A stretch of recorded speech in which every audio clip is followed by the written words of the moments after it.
Norway's The Worst Person in the World has crossed the $2.7 million mark at the U.S. box office in advance of the 94th Academy Awards ceremony on March 27, where it will compete for the Best International Feature. While that may not seem like an eye-popping gross, it is in fact a major win for the revival of the art house box office. And it's the most that any of the 5 films competing for the International Feature Oscar have earned to date in the U.S., or globally. For years, U.S. specialty distributors, who don't have access to the many millions needed for a nationwide release, launched their movies first in New York and Los Angeles.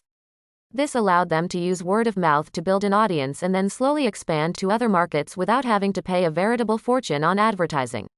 But a platform release was sidelined by the pandemic, particularly since cinemas in New York and LA were the last to reopen. And even when they did, older adults, the prime demo for specialty fare, remained reluctant to return to theaters. And non-English language films always face additional challenges. U.S. distributor Neon, home of the Oscar-winning Parasite, finally returned to a traditional platform release last month, opening Worst Person in the World in 4 theaters in LA and New York over the Feb 4 to 6 weekend. The film posted an opening weekend average of $34,606, the third biggest of the pandemic era, behind mainstream blockbuster Spider-Man, No Way Home and specialty title Licorice Pizza. It was also the biggest opening average of any foreign language film since Parasite in 2019 and is among the top 20 averages of all time. I don't think a pure arthouse film can find great success without a traditional platform release, says Neon's chief and founder Tom Quinn. Going wide doesn't leave a lot of room for films that need to expand slowly. Case in point. Spencer, the Princess Diana biopic, starring Kristen Stewart, topped out at $7.1 million domestically after Neon had little choice but to launch the film in nearly 1,000 theaters in early November. The film made up ground in the home entertainment market, while Stewart is a leading contender in the Oscar Best Actress race. To date, Worst Person in the World ranks ahead of fellow international Oscar nominee Drive My Car at the U.S. box office. Drive My Car, from Japan, has grossed $2 million to date. It opened over Thanksgiving when the box office recovery wasn't as far along.